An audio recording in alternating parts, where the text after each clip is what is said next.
Hi, everyone. Welcome back to the Viking Academy podcast. Today, we have Dr. Alexander Heyne. Now, Dr. Heyne is a specialist in Chinese herbal medicine. The best part about this is him and I just met. We hit it off like a house on fire. And I really wanted to get into his brain and find out where the intersection of traditional medicine and Chinese medicine mix. But what happened in our conversation was he took me down a completely different path, explaining what he does and how he lives his best life, how he lives his dharma. He feels like he's completely in his dharma groove, shall we say. And I found that incredibly powerful. And so we have this great conversation about finding that groove, finding basically your purpose. It's the ethos of the Viking Academy. Where is that space for you? And how can you find it? We also talk about a couple books that he wrote, one called Milk the Pigeon. Yeah, try and visualize that one and not kind of start giggling. But Milk the Pigeon, very powerful book. And the other one, Master the Day. Dr. Alex is probably my newest best friend, and I hope he's going to be yours as well. Let's go explore this podcast with him and find out what your dharma is, because that's what I really want for you in the Viking Academy, for you to actually explore and find yourself, which is what I'm doing for myself. So there you go. Without further ado, let's go explore.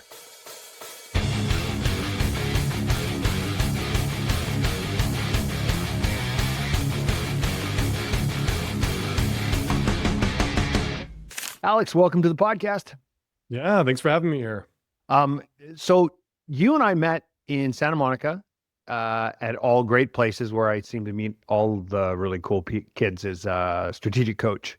Yep. And you and I, I always go to these things with the three intentions. Like there's these three things I have to get done. And one of them was I wanted to find some more people for the Viking Academy podcast. And you and I literally connected like at the last second. Yeah.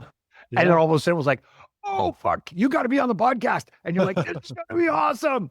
So thank you for that. Thank you so much for that. So dude, give me a background again of your experience, because you originally weren't going to go down and doing what you're doing right now with tradition, right, with Chinese medicine. Tell me a little bit backstory. Yeah. I mean, the backstory was, as a kid, my default sort of tug was reading these stories about like these traditional healers, right? I loved reading about like Native American healers. I loved reading about like the Taoist healers, like this archetype of like some soldier goes off to a battle, is wounded, and then ends up in the bottom of a crevasse and like some Taoist hermit revives him. That was like the stuff that like turned me on as like a 15-year-old, right? All these old ancient stories. And so as I got older, I was like, well, I've always been passionate about medicine and healing, but what is like the intersection of medicine and that? So I always assumed I was just going to go into like an integrative medicine field. So I was like, well, I'll go to medical school, then I'll just go into something more integrative, whether it's research or maybe I can study with Native American healers or something. And then in the weird, in the way that life and fate often is, destiny is, I got really sick in my early 20s with a lot of GI problems. And the GI problems, initially I started by just going to every conventional doctor I could see, dietitian, nutritionist, GI specialist. And not only were they not able to help, they weren't even really able to give me answers. And that was sort of like it's a very trying moment when you feel like you have your whole life cut out for you. You know the path, right? And then suddenly your gut is telling you, I don't think this is the right path anymore. And that wasn't a pun either, like, because for the listeners, GI means gastrointestinal issue, right? Yep. Yeah, just remember, like, everybody doesn't follow the acronyms either, right?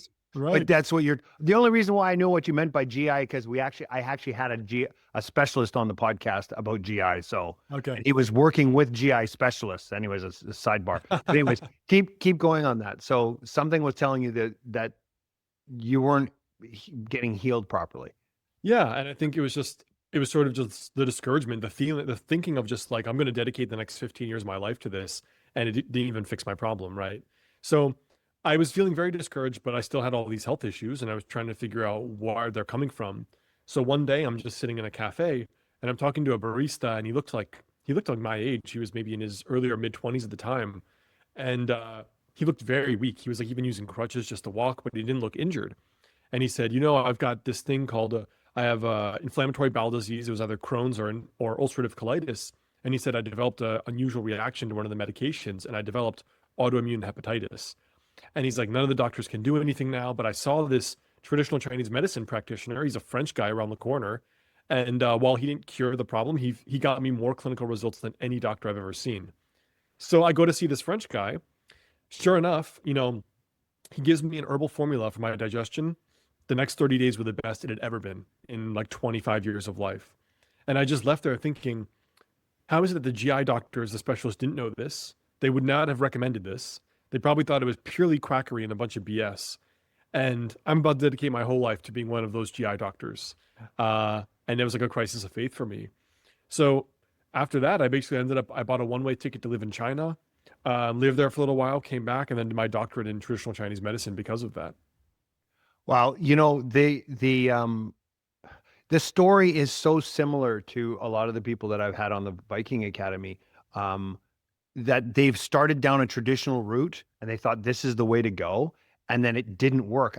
We just had on a Dr. Jeffrey Gladden and Gladden Longevity. He was actually, I think, if I'm going to remember this correctly, it was like a brain surgeon. Like we're talking top notch. And he was having problems with his health, and his medical profession said, "Oh, you're just getting older." And he went, "Well, this is bullshit." And he shifted and moved. And so he started this longevity program. So he walked away from this huge practice and like an entire hospital. He walked away from that. I hear people that are like traditional nurses have now moved on, and now they're spiritual healers. Yeah. Myself, I'm traditional CPA and the numbers guy. And now I'm like, no, Viking Academy. Like I want to explore the mind, body, and spirit. So there's a shift. I really feel there's a more of a mainstream shift from, shall we call it, the heavy traditional professions to more of what we'll call the woo-woo space, right? Like in this spiritual interconnectivity of tradition. And that's what I really want to get into with you as well, is more of the traditional healings. Like how did we get lost from this stuff? Because this is stuff, like this is ancient healing that you learn. Right. Well, then what? And we're trying to do all this cutting edge stuff, and the cutting edge stuff isn't working, and the ancient stuff is. Then why the hell did we shift? Like Yeah. why did we move away from it? Money and investors probably, but I think a lot of what we see is, if you look at medicine, for example, right? Like I started off as a very intuitive kid, and then going up to the doctoral level, it trains you out of using your instincts, right? Because if you go to someone and you say, "Hey, I have a feeling this is how we treat this condition," you go to a normal doctor or you go to a colleague and they'll say, "Okay, prove it. Show me a research paper, show me some science, show me some data," right? So they're actually training you out of using your intuitive faculties as a culture, right? So the culture of medicine has become so heavily data and research oriented that there is no room for really intuition. I mean, I think that's a big piece of it. If we're removing the bias side, I think it's actually trained. Like you see these kids by the end of their medical program, they're hyper cerebral, right? And they've lost like the human component and also the intuitive component, which is important in medicine. Okay, that all of a sudden my head's starting to explode because I'm to see the connections now with all of that, because that's something I say in one of the programs that I have with the accountant success formula. I say accountants have been conditioned to behave a certain way, and then trying to get them to go in a different way, they're like, no, they won't do it. It's like Pavlov's dog. You ring a bell and they salivate, right? And Sure. and the thing that we've missed, and I think that we're starting to come back to, is that now we're saying trust your inner guide, trust that voice from within. I just had Dr. Tom Garcia on, and he was again another one of these examples, chiropractor turned fire circle using plant medicine. So he's using psilocybin and taking people on these journeys to reconnect with that inner voice. Sure. So it's that inner voice that's missing. So but we can take it down to kind of a terra firma level, going, look at you're all data driven now, and it's not getting results. Well, the data should show them that they're not getting fucking results. Like that's the ironic part. And that you're seeing actual results with the more intuitive teachings. Yeah. I think the two go side by side, right? Because I mean, if you look at even the history of masters in various fields, the initial draw towards their profession was intuitive, purely, right? That's the biggest thing. Their initial tug towards that profession, which led them to be an icon in history, in human history, was purely intuitive. It was a gut instinct that drew them there. So to negate that and just to claim that it's like, we should just be data driven or research driven is missing even one of the biggest things at the meta high 10,000 foot view, right?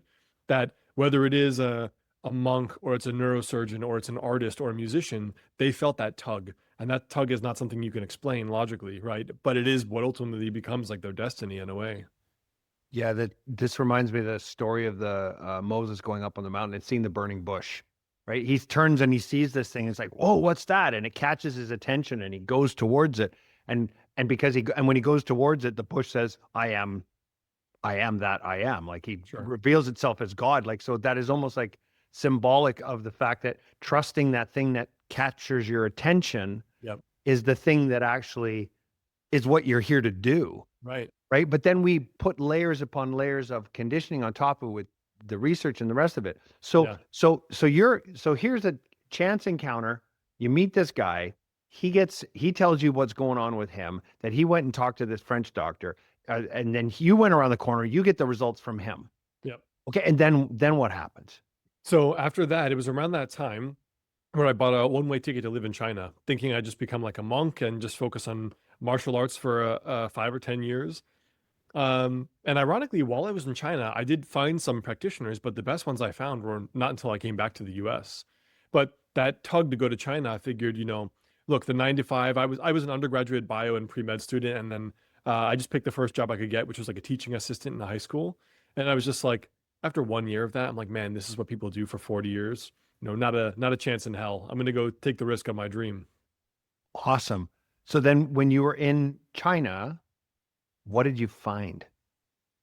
So initially, my goal was, I'm like, let me take some time off to study meditation, like with monks, and study martial arts. And at the time, believe it or not, those were the two priorities. It actually wasn't the medical side. At the time, I was just grateful that my GI was doing much better. It wasn't necessarily all in about medicine. It was more on the martial arts side.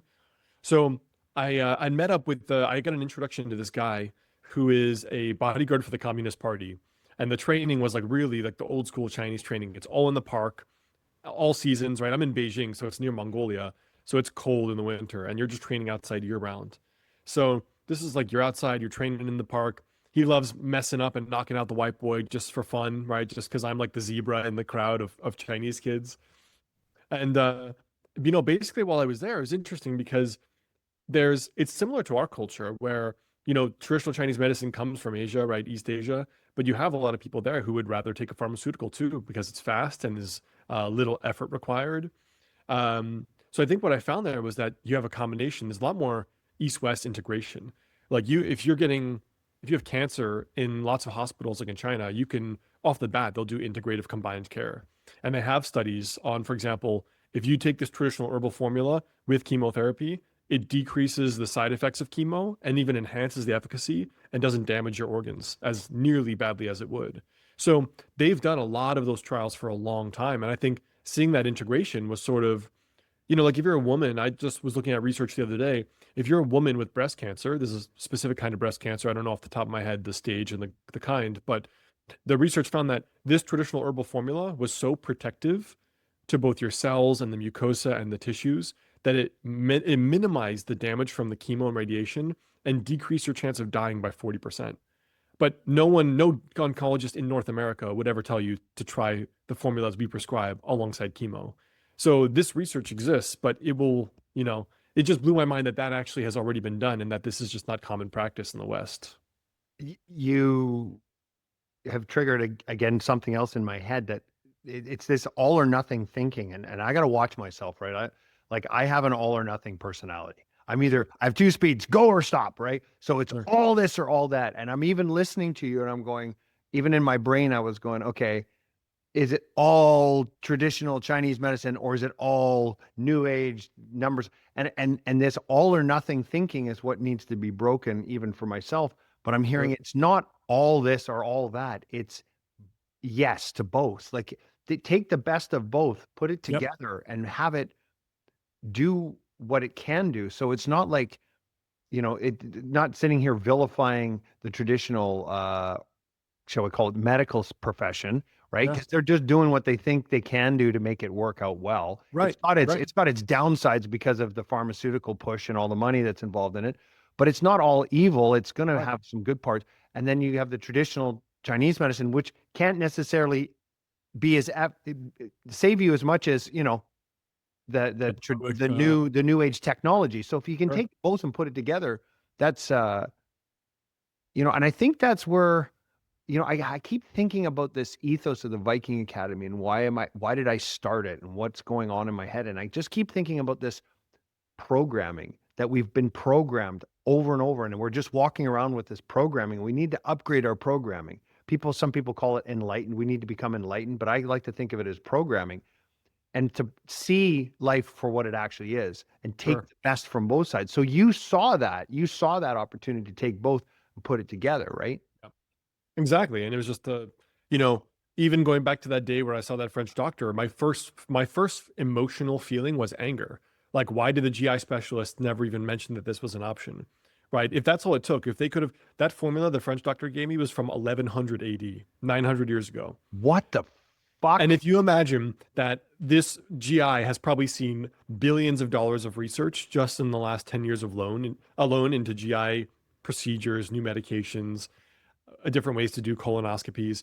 If you imagine they've done that much research, billions, and not a single person recommended something that actually fixed or helped, and that this formula that cost 50, $100 for the month was able to fix those GI problems. So I didn't feel like mind blown. I felt really angry.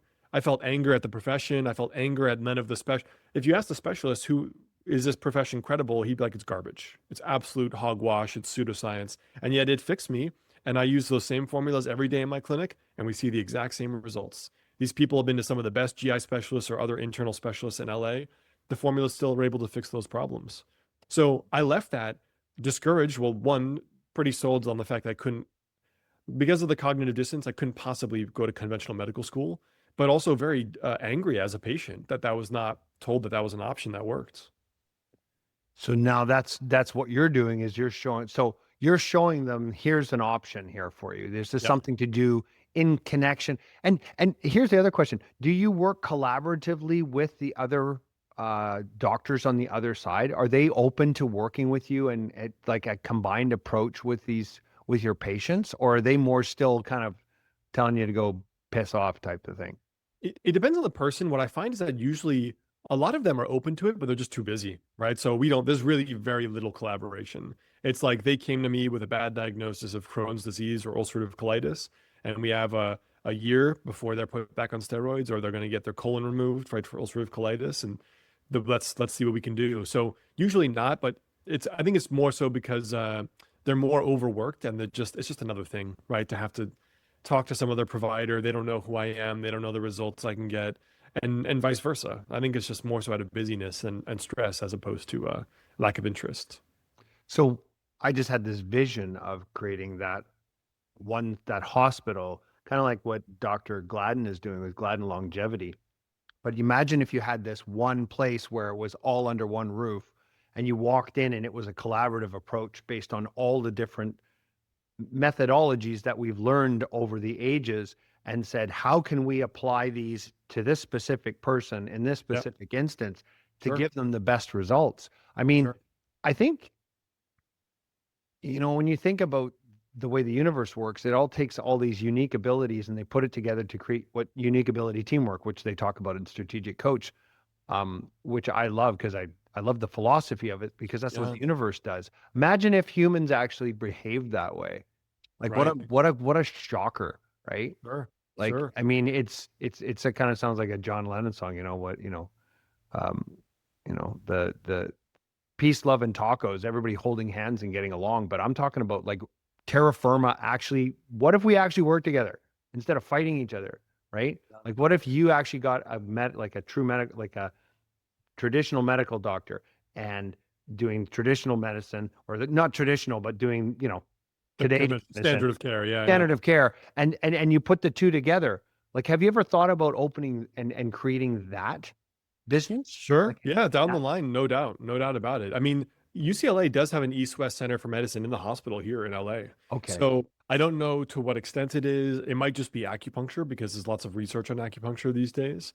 But definitely long term, that's the goal. And it's sort of trying to figure out the best way to do that. I mean, Right now, it's starting off by just changing my private practice into a clinic and just doing that on our own and having those good records and cases. But long term, no question, no question. That's That like the Mayo Clinic, right? yeah, Became this worldwide leader because they were innovative and they were working on new things and more research and that kind of thing. right. So okay, so let's take you back to you're in China, you have this aha moment, like holy crap. Um, then what happened? Then what did you what happened from there? Yeah, well, I think I came back and basically I was like, well, what do I do now? Right? I had this year, I realized, martial arts were never really my passion to the extent that I thought. Like, I think if I was thinking, what's the thing that I can be the best at in the world and also help the most? Hmm. And I realized I didn't have the work ethic to train martial arts like 12 hours a day, but medicine I could study 12 hours a day and it's fun and easy for me. So I think when I came back, that's when I realized it was time to go down that medical path. Okay. And what was the martial arts? Which was the one that you were? I was studying mostly Bagua. I don't know if you know it. It's an I internal have martial no art. idea what that is. No. It's so there's what they call the three internal martial arts are Tai Chi, Xing Yi, and Bagua. If you've ever seen like the Ip Man movie, he walks in a circle like this. Yes. Yeah, that's Bagua. So Bagua has this kind of circular footwork. And so it's a very unique, distinct kind of internal martial art. Oh, cool. Okay. Right on. Um, so then you came back. And when you came back, what was the reception to your friends and family when you came back and said, "This is what I want to do. This is what I experienced." I mean, I think more so surprise, like, you encounter again the brain of the consciousness of the average person is like, well, why don't you just become a real doctor and make a ton of money and be financially secure, right? That's like the classic parental choir, right? Yeah. So it's just like, why don't you just become a real doctor, make a lot of money, be secure, then you can do whatever you want. And but I knew that wasn't going to make sense. I mean, I knew it would just be 10 years off the path that I wanted to be on. Um, and so when I was thinking maybe I should just go back to China for that education, because at that point I spoke and read Chinese. Actually, one of my friends stayed there and enrolled at the Beijing School of Traditional Chinese Medicine, the big university there.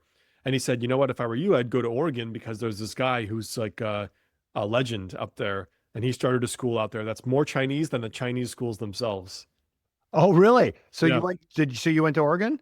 I went to Oregon. Yep, I did my doctorate up in Oregon, and that's my mentor, a German guy, had a health crisis in his late 20s, and he left a teaching position instead to go to China and try to treat his health issues.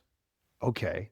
Cool. So you went all the way to China to find out about Chinese medicine and then flew back to the States and went to Oregon to learn about Chinese medicine. Yep. And the funniest part about that is there's a lot of those full circle moments in life, I feel like, right? Like the irony of meeting that French guy. His office was like a mile from my parents' home where I grew up. And I never would have known. I mean, I flew all the way to China to find this kind of thing. And this French guy was a mile down the street. And then it's like I go back to China, I think, well, I'll live here for 5 years. And then sure enough, back in Oregon was some of the most legit education I was able to find. That's so cool. So so here's the thing that it's been rattling around in my brain. It's just that I really believe, or I'm becoming to have more strong feelings around this, is that we're the only species on the planet that doesn't know why we're here. So we're born and then we don't know what the hell we're doing. So we have to go figure it out. And that's the process of exploring, discovering, and that's the adventure. Like, Sure. and so for yourself, do you feel yourself in that, shall we call it the pocket of where you should be, or do you feel like there's something else you're supposed to be doing? Like, do you as an entrepreneur, I call it the itchy bitchies and twitchies. Like you're like, something's not quite right. Like it doesn't feel right. Something needs to be adjusted or aligned or fixed. And I'm always, every time I see anything, especially in business, I'll look and see stuff and I go, oh, we got to fix that. We got to fix that. We got to fix that. Yeah, Same thing with myself. I'm in a constant state of self-reflection going, am I doing what I was here to do? sure. Right. And so I'm curious on yourself, like, how do you feel? Where do you resonate on that? Yeah, I feel 100% alignment. I'm exactly where I'm supposed to be doing what I'm supposed to be doing. That's No beautiful. question. Yeah. No, none whatsoever. No, I haven't had a doubt in years. Oh, dude. I'm so jealous. Holy. Now I just need some rocket fuel and some investors. Well, let's see. We're gonna drum that up. Let's drum that. Well, dude, like literally when you were explaining that, so there's my mind at the business side, and it goes, what about this? A place where you could have both and the Yep, combination, and everybody's working together to solve these people's problems, right? yep, And it's like the one thing you're never gonna have to worry about is running out of customers when you're in the medicine field. yeah, yeah. We're all, we're getting sicker and the aging population. I mean, that's the other thing too. The baby boomers coming along, man. Holy crap. Sure. That's a big Yeah, bubble. But it talk is a about big one. supply and demand curves splashing together. That's right. That's right. Well, now though, people are more lost than ever because of like all the content on social media, right? So they're hearing all of these new fads, and everyone's got their own angle, and people are actually, I think, more confused than they've ever really been.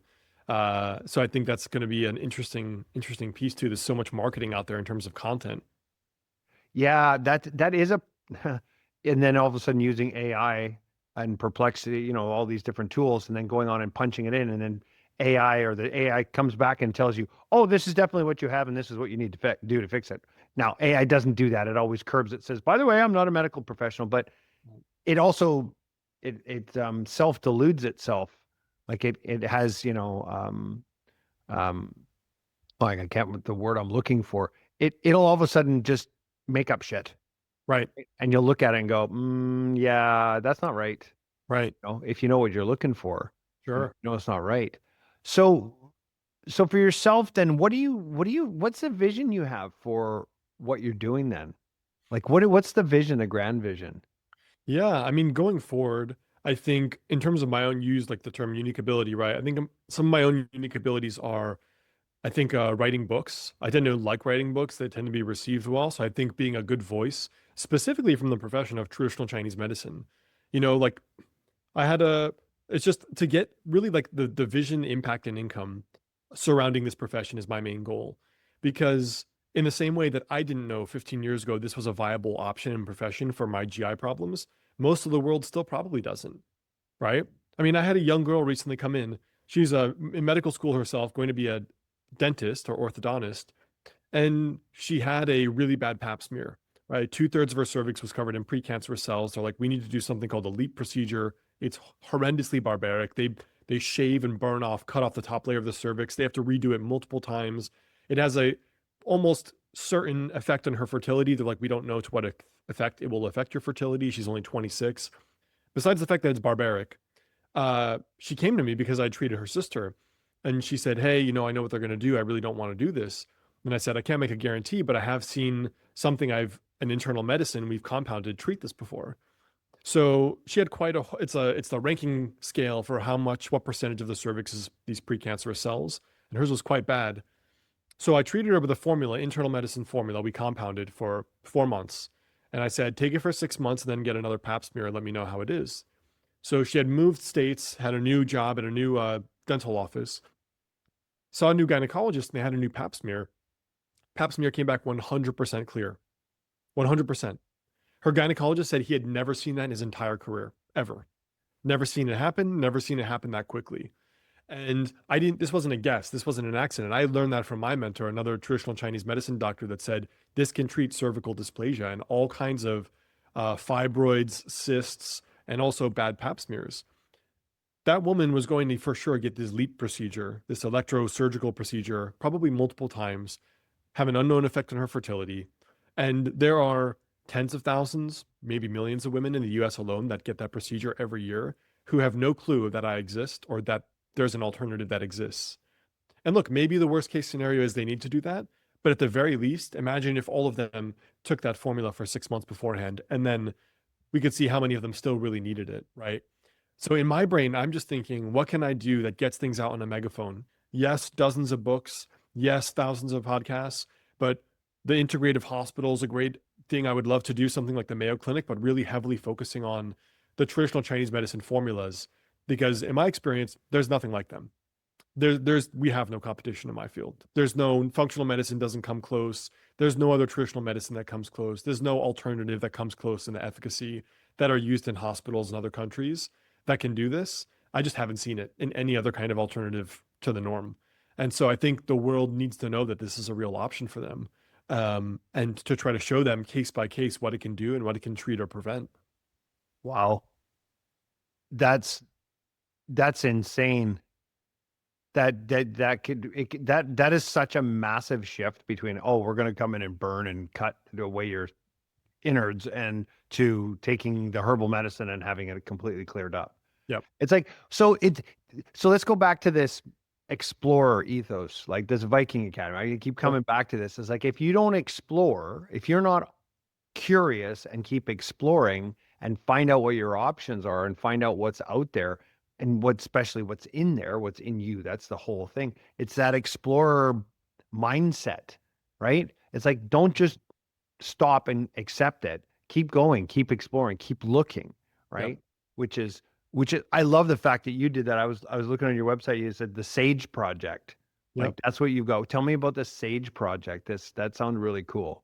Yeah, well, in the same vein as trying to look for, these who are these alternative doctors that are credible, that are treating these things.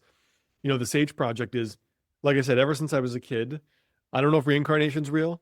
If it does, my life makes perfect sense. If it's not real, then my life makes no sense. And it's a very weird, random life of some, you know, uh, white boy born in Connecticut that somehow became a Chinese medicine doctor and booked a one-way ticket to China.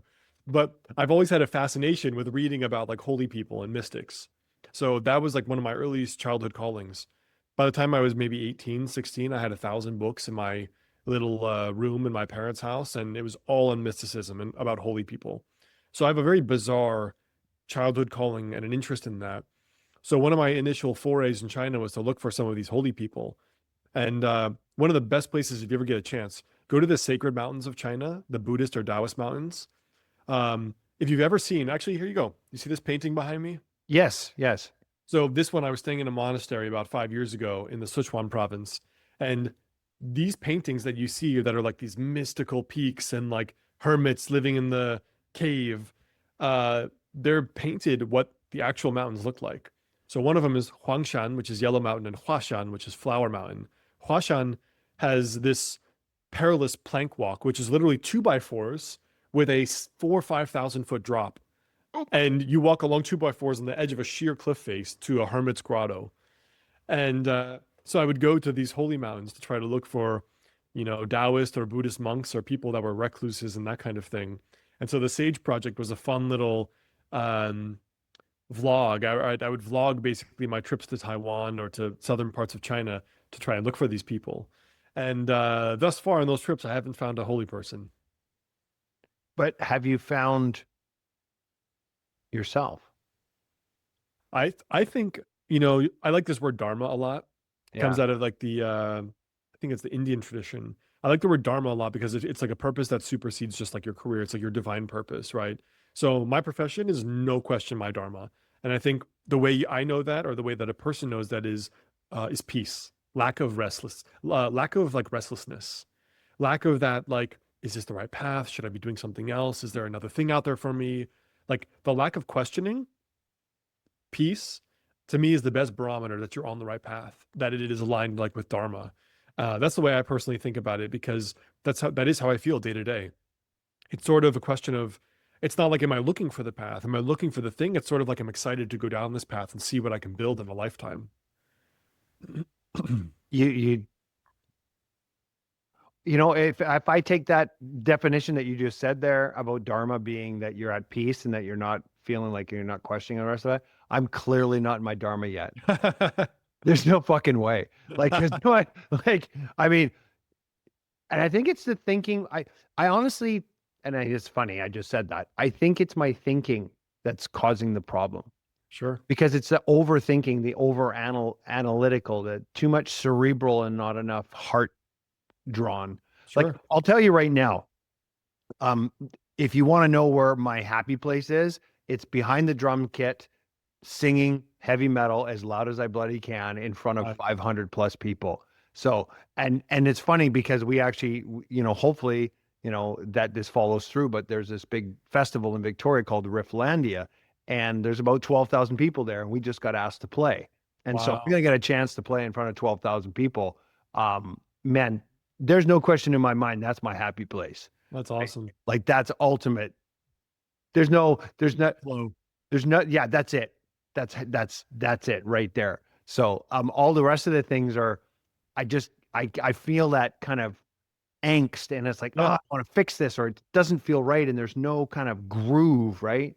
But it feels like, and I agree with you. I think if, reincarnation is true, your life makes a lot of sense because yeah, you basically came out 1,000 books in your library seeking, the sages, the mystics and now you're just in that groove place. right. What have you always felt that way or was there a point where you you felt like you found it. You know what I mean? Like I'm thinking Yeah. about the listener here, similar to myself, saying like what can we give them as an opportunity to say, hey, this is what you look for, right? Yeah. This is the thing that turned it for me, or did it ever turn for you where you're always on that path? No, I think my 20s were definitely very much a lost decade for me trying to figure that out, right? And I think going to China was a big piece of trying to see if this was the thing for me. But I think, I think about a lot like dharma and like the right path, almost like dating. Like when you're with someone that's probably going to be long term, you hopefully feel some degree of peace and certainty, right? It's not like this super volatile thing. It's not like this super hot, super cold, always changing. Am I sure? Am I not sure? We have a fight, then I go home and I'm like, I'm not really sure about her, or she goes home, I'm not really sure about him. Like this volatility, it's Yeah. just more so like this peace when it's right. I can't speak for everyone's relationships, but I think in terms of dharma, I think in a couple ways that you're on the right path, whether or not you want to use that word. I think one is there's an intense draw towards it, right?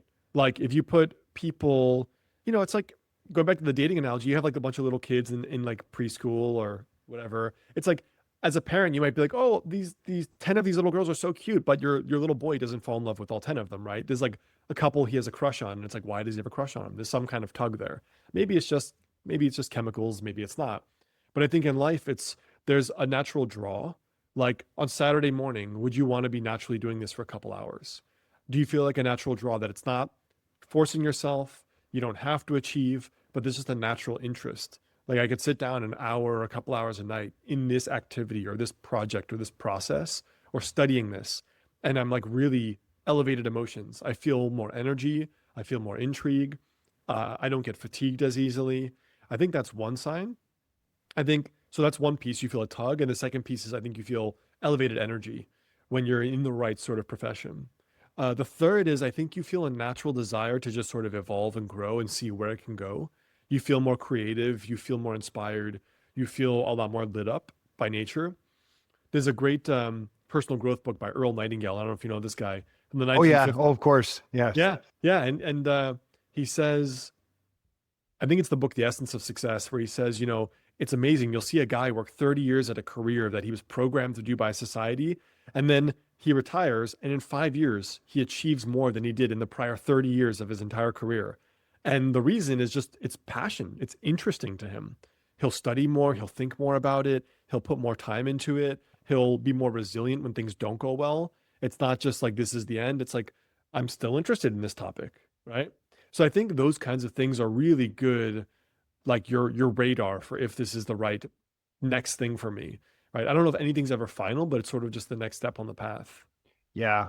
Have you ever listened to Earl Nightingale do the audiobooks? Like he's Oh done yeah, Think and Grow. He does a Think and Grow Rich by Napoleon Hill. yep. That dude's got like the killer Perfect voice. voice. Oh, the killer I've voice, I've man. only done his audio. I've never bought a Oh, book of his. oh yeah, yeah, yeah. You got to listen to him. Oh yeah, Yeah, Earl Nightingale. It's just, oh man, you listen to his voice, you're just like, oh yeah, you're the yeah, dude.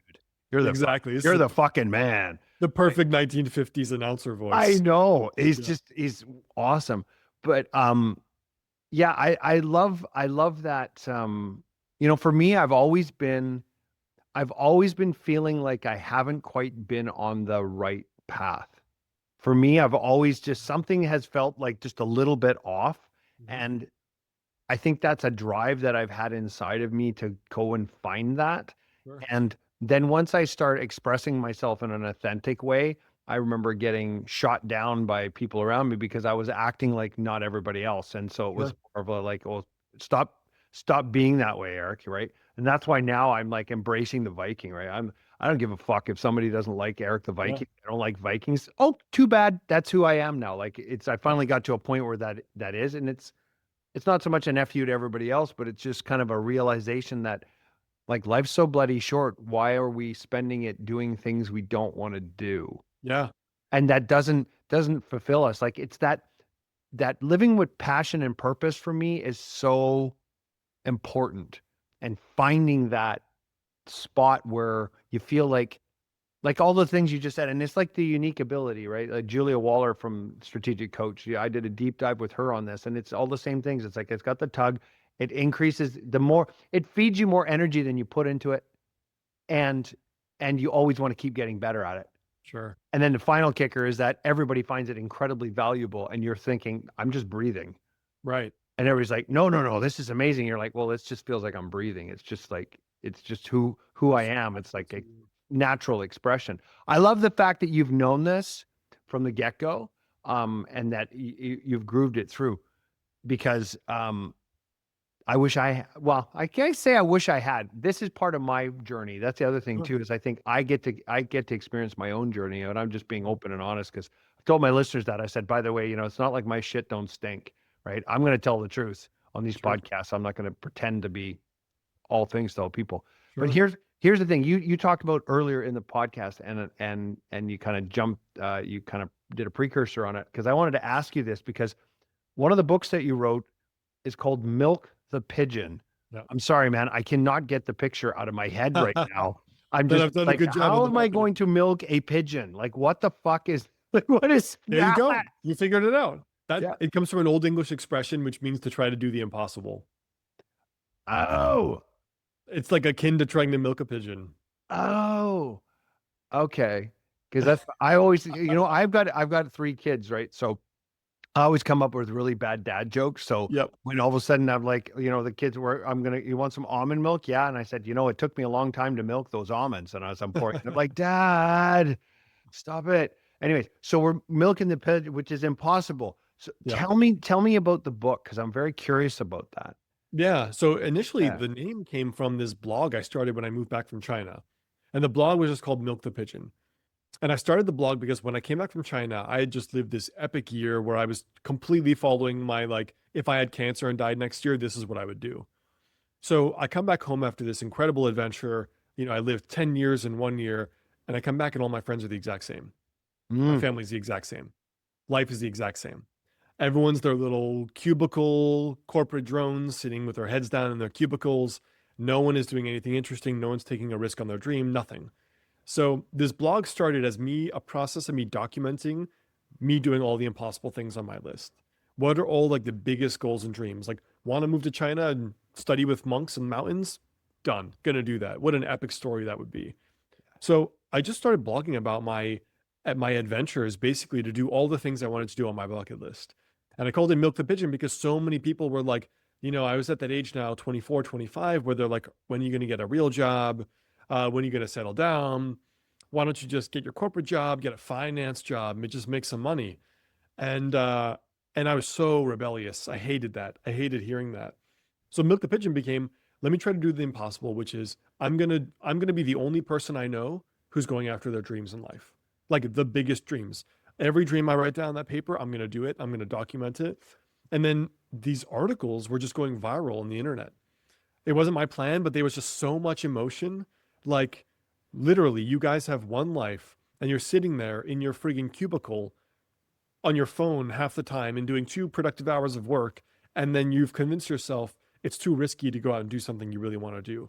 So these kinds of very impassionate, they're kind of like these monologues or these rants that I wrote, they just went viral. And so what happened was eventually this blog became like the overarching theme was um, helping 20 somethings figure out what they want to do in their life effectively. And so that became a whole business on its own. I was coaching people. We had group coaching programs. And eventually I wrote this book, which was like all of the things I wish at 20 someone would have given to me. And it's designed around 3 big questions, which I think really humans have at every stage. But it's, what's the purpose of my life? How do I live a meaningful life? And basically, how do I live like an incredible life? And so those 3 things, like what do I do with my life? What should I do with my life? And how to live an incredibly interesting and meaningful life? That became the 3 segments of the book, like work, purpose, and really your ultimate higher level, destiny, if you want to call it that. That's so That's awesome. That now you got me fired up. Now you got me fired up. I'm about that. I was just thinking about it as you were explaining it, going away to China, and my son's 22, Jake, and he hasn't been going to university and stuff. He said, "Dad, I want to go and travel the world. I come back, I work for a bit, saves up his money, and then he's been down to South America. He's going to push even further. He's been Mexico and he's going to keep going." And I'm like, go do it. Just go do it because, you know, soon enough, you get the mortgage, you get this, you get that. And all of a sudden you start going, man, I really wish I had gone and experienced life. Yep. When you were explaining all that, I could feel the energy around that. And I could also feel the staleness of coming home and seeing it all the same. Yep. That's the one thing I love about travel, right? And that's one of the things that I've been, thinking about for the Viking Academy is creating what's known as Viking raids. I was thinking about doing Viking raids, and what's your thoughts on this? Yeah. Not sure if we talked about it, but it's like, what if we went and did, I'm going to call it a Viking raid. We go to another country and we experience that country's culture on how they approach the mind, the body, and the spirit. And just like the Vikings, we'll go experience that, take what we want and bring it home with us. Yeah. And then you can go experience all these things. And you were telling me too, you've got another couple trips planned too, don't you? Yep. Like, where are you going next? So I'm going to a bachata festival in Greece at the end of the year. So I try to go somewhere every season for 2 weeks, two new countries on my list. That is so awesome. Yeah. That is so awesome. Yeah. What a kind of festival did you call it? Bachata. So I'm like a Latin dancer as one of my little side random passion projects when I got to Los Angeles. So bachata is it's like a very, very sensual salsa. If you Google bachata sensual, you'll have a field day. Oh, wow. So one Okay. of my trips, at least one or two of them, is they call them they're festivals. They have basically the best Latin dance teachers from the world fly in, Yeah. and then it's the morning they give workshops. The evening you dance till 5 a.m. These social dances. Wow. That that so two things there. One is going and experience all these things, but every time I come home from a trip, anywhere I've been, I get home, it's always refreshing to come home. But the thing that I don't like is when I hit the airport in my local area. Because as soon as I get to the airport in my local, especially I hit Vancouver and then Vancouver jumps over to Victoria. As soon as we land in Vancouver and you go out of the international terminal into the local terminal, everybody's wearing gray and blue. Everybody's blah. And they're Yep. just meh. Like there's like no vibrancy. There's no Yeah, there's like no energy. spirit There's there. Yeah, no passion. yeah, Do you know what I mean? That- exactly. That's what it felt like when you were explaining coming home from China and then coming back. It's like all of a sudden you were living in color and you come home and it's in black and white. That's a great way to put it. That's a great way to put it. Yeah, and I think that's the contrast. You see that a lot with like people who are expats, right? They go off on this grand adventure, they come home and they get clinically depressed because they're like, everyone's the same. The Joneses are still arguing. The Mitchells are still threatening divorce. It's like all the same thing as when we left, right? And I just had this amazing adventure with food and culture and a new language and all these experiences. And I think, you come back and you start to see that like that sheep quality that most of humanity has, right? Where the fear of taking the risk on their dream supersedes really just the everything they've wanted to do, right? Their fear is bigger than their desire to take a risk on their dream. And most people never conquer that fear, which is why 30 years later they're in the exact same life. And when you see it from the outside, it's both incredibly sad to see, but that's the hardest thing, right? It's the fear that keeps people the same and keeps them stuck. And inside they could be an Oprah or a Steve Jobs or a rock star. Yeah, that hurt, man. That you just stung. That stung. That last one stung for me. It's it. Because literally those were my two choices. I remember coming out of high school and I had two choices. One, go to university and get my CPA designation, or number two, join this band and travel all the way down because we had gigs. They had gigs lined up all the way from Victoria to LA, all the Wow. way up to the Oregon coast, all the way through, right? That was my choices. And I had to choose. Now, I chose the route of going to university, getting the degree, becoming a CPA. Also, I think the reason why I did that because I knew that if I went the other route, I would have been dead. I would have pulled a full Kurt Cobain. I would have been done. Possible. Drugs and overdose. I know for a fact. Like Yeah. that. That's why I'm reviving it back in later in life Yeah. and starting to do that sort of thing. But the thing that I love is that you're out and experiencing it. But you said every 2 weeks, sorry, Every how often quarter. are you doing? Every quarter. So Yep. every 3 months you go away for 2 weeks. Yep. And I picked two countries that I haven't been to, or two bucket list experiences I want to do. And I find that one, it's a really helpful reset as an entrepreneur who historically overworked way too much. So I needed it for my health as soon as I could afford to do that. But then I realized my best ideas come then when I'm not working. I come back with so much inspiration about so much. I'm so energized in terms of the things I want to change in my personal life, in my business. If there's anything I need clarity on, I've gotten clarity, right? The transit time is my favorite time for writing and thinking and reflecting. And then, of course, there's the reality that I'm going to die and the date of my death is unknown. And so there are these, I don't have kids. I might as well go do what I've been wanting to do. And whether that is posting up in a little village in China and working on a difficult medical problem and drinking some regional tea with some monks, or it's going to Norway for the Northern Lights, or it's going to a bachata festival on an island in Greece. I think these are the things that ultimately make life worthwhile. When I look back at the end of the year, I started doing this because I realized when I do my quarterly and annual reflections, sometimes the only thing I remember were the trips I took. Just because the day-to-day life I forget, Right, right, right? And my right. life is Yeah, good. My life is good. I'm not doing work I hate, but like the day-to-day life is just you're just in it. It's just, so you just like how did the year 37 of my life go by? What did I do? Like I danced bachata. I just, you know what I mean? yeah, The yeah, only thing I yeah, yeah. remember is the trips. Those are what stand out as peak experiences, the Right, experiences. right. And so I love the fact that you've created a system of doing that. Like Yeah, I always just say, like willpower, I believe willpower doesn't work, but systems work. Like you've got a system. You say every quarter I go away for 2 weeks. sure. Like so that's your bang. You're actually you're ensuring that you go and do those things. And it's funny Exactly. because every time you do it, you come back and go, God, I'm.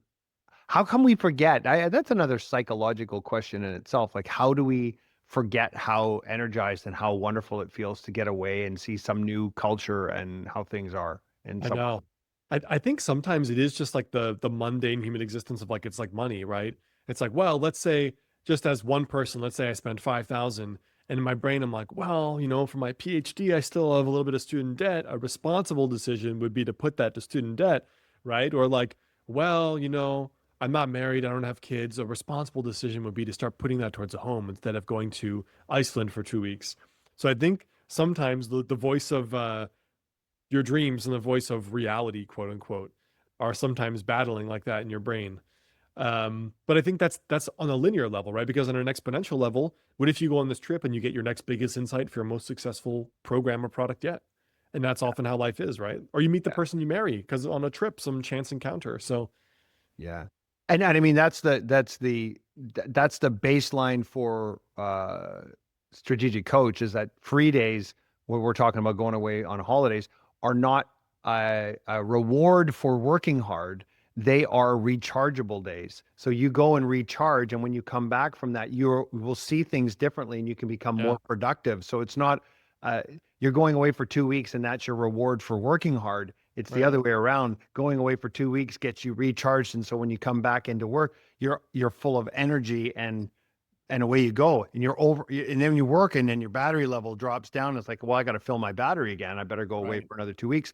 But you're combining it with seeing bucket list places, doing amazing trips, um, doing sexy dances in other countries. Yeah. Like, dude, that sounds amazing. It's I started doing it a few years ago because I just had to think like, what is my current definition of like the rich life? And Yeah. then and also just what would excite me more than anything? I feel like that's such an underrated question. Like what would excite me to do more than anything? No bumpers on the bowling alley. Like what is the thing I most want to do that would just excites me, right? And that was the thing I came up with. And I think people should ask themselves that question more. No kidding. So yeah, you've just rejigged some thinking for myself, like big time. Well, and we're actually heading where we've decided to go and do this. We're going to go take a trip. We're going to go to Europe. We're going to London and Glasgow and Edinburgh. We're going to drive up through the mountains and fly down and see Paris. And these are a bunch of places some of the places we haven't been. My daughter's never seen any of it. We're like, let's just go. Let's go experience this. We need to, Nice. trips to Disneyland all the time. It's got to stop. My business partner said that. He goes, you got to stop taking that kid to Disneyland. You got to give her some culture. Take her somewhere else. I'm like, Yeah. okay, this is good, right? Deal. Um, Yeah. um, so so let me ask this other thing because I wrote down a bunch of things that I did want to ask you about. The other book that kind of popped out to me was Master the Day. Yep. And what is that book about? Yeah, so I think in my early to late 20s, as I was trying to find my way, one of the stops that I made was I was a personal trainer. And I think as I was training people, I was realizing that, yes, people want to get fit or lose weight, whatever the physical thing is, but also there's so many things they want to change in their life. And I realized changing your life is really, it's all the same thing. It's whether you're changing your financial future, your weight, your relationship status. And what I realized was that people have a kind of fantasy about like when I'm 40 my life will be here, right? When I'm 30 I'll be married and I'll have this six figure whatever it is. And the fantasy is disconnected from the reality of making that happen. Like if you talk to like an actual Olympian and you're like, "Oh, which was more strongly correlated with you becoming like the fastest runner in the world? Was it like you trained 6 hours every day, 6 days a week, or was it like you visualized and thought about your goals?" A lot of them will say they do both, but on a material level, it's they took some kind of daily rituals approach to the life they want. And Hmm. so this idea of master the day came from this repeated conversation I was having where I was like, if there's not 1 hour on your schedule today attached to one of your core goals you claim you want, then you're not fucking serious about it. You know, like you say you want to write that book and you don't even have 1 hour dedicated to today to writing that book. Like, when's it going to get written? 1 hour on Sundays? Like, maybe in this quarter, or maybe in 3 weeks. So I found the easiest way to help people conceptualize that was, that like that John Wooden quote, make each day your masterpiece. Master the day means if there's a goal or dream out there that you want, the fastest way on the material level to make that happen is there should be at least 1 hour every single day, time blocked for that one goal. And if you do that, you are guaranteed going to make more progress in the next 90 days than you did in the last year. And I think that's how we get out of the land of delusion. If I want to build a business, if I want to find love, if I want to heal from heartbreak, if I want to get fit, whatever it is, 1 hour a day attached to that goal will make progress. So I ended up calling it Master of the Day for that purpose. Oh my, that is a massive takeaway for me right there, man. I'm writing it down on a piece of paper here. I'm like looking at it going, hmm. Yeah, be curious. I'm curious to see because as an entrepreneur, I have always got tons of goals and like lots of goals. But then I'm like, Sure. yeah, you're right. If you're not dedicating every day to do this, then you're not serious about it. It kind of reminds me too, like the AA, the recovery movement. Like it's one day at a time, and every day you're doing every day, every day, every day. You're applying the principles every single day, Yep. and then what you do is you build up this tolerance over time. Like, I recovered alcoholic and drug user and all the rest of that. I play heavy metal in the bars and people are drinking and doing all sorts of nasty stuff around me. It doesn't even faze me. But I've got 17 years of every day doing work on it. Do you know what I mean? Right. Right. Yeah. Yeah, that's a great example. And it's like, there's I think I call it wedding day syndrome, where it's like we have this fantasy of, we spend all this time, all this money planning like the wedding day, right? Yeah. But the actual marriage is the marriage, is the years and years ideally, right? If it works well. And so it's like the reality is the money and the time and the effort shouldn't be going towards the wedding. It should be going towards the marriage of the people, right? Are we good for each other? What do we have to work on? Are our values aligned? What do we want the next 10 years to look like? So the wedding day, we think, oh yeah, we get married, and then that's in all the Disney movies. Yeah. That's the Yeah. ending. Yeah. Yay, Yeah. happily ever Yeah. Yeah. Yeah. after, right? But it's like that's just the beginning, and then it can get really messy, or it can get really great from there, right? Yeah. And so this fantasy of this just like one day, and then yes, I made it. I lost the 20 pounds. Yes, I wrote the book. Yes, I have the $5 million investment portfolio. But it's all of the other days that make that one day happen. And it's that, likening it to business, it's like that 15-year overnight succession or Yeah, success issue or success story. Sorry, I'm exactly. tripping over my fucking words here. Yeah.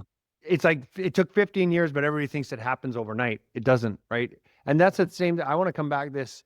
kind of bring it back terra firma town to this discovery platform, this like searching out your mind, your body, and your spirit. It's an ever-ending life story. Like you're not done. Like Yeah. Alex, I know you're not done. Like you're still in that phase of exploring and discovering and searching, and that's the adventure. That's the fun part, right? Yeah. Yep. That's why you keep traveling around the world. You're seeing new places, you get new insights. That's why you keep working. You're going to strategic coach and working on your business and your thinking, right? Yep.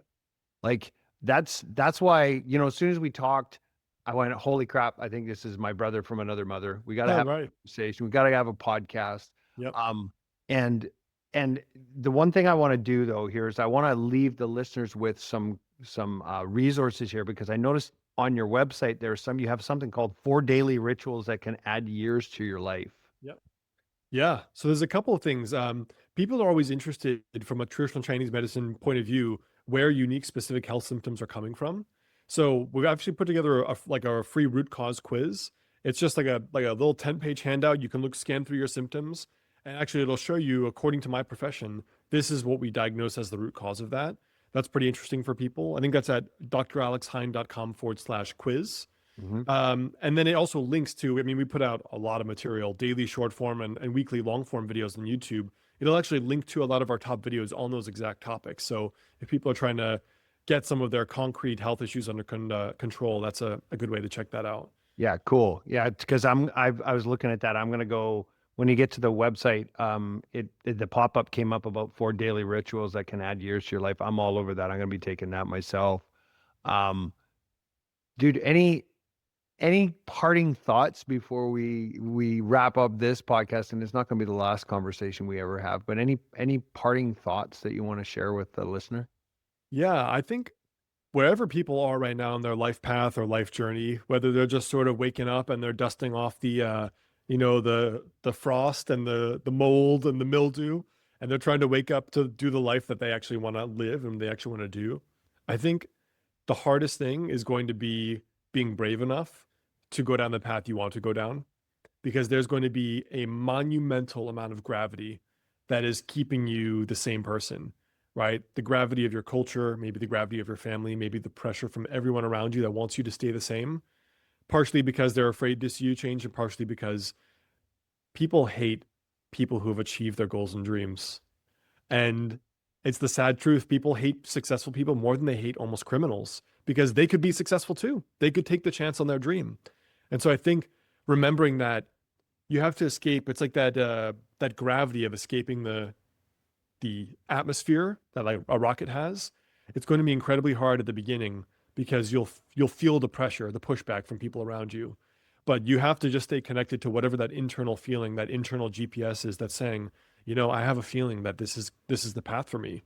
In the same way that I felt like, this is crazy, booking a one-way ticket to China. This is nuts. It makes no sense. But on a gut level, this is the most exciting goddamn feeling I've ever felt in decades. That's how you know it's pulling you on the right path. And that's how you know it's the path you have to go down, and you have to be brave, because the courage is the hardest thing to get. Okay, so then to end off the podcast, tell everybody to go live their best life in Chinese. Go live your best life. I have no clue how to say it. What I'll say is, instead, I'll say jiao. Jiao is like when someone's running and you're like, yeah, go, go, go, go, go. Jiao? Jiao. It means like Okay. add oil, add gas. It's There like, you go.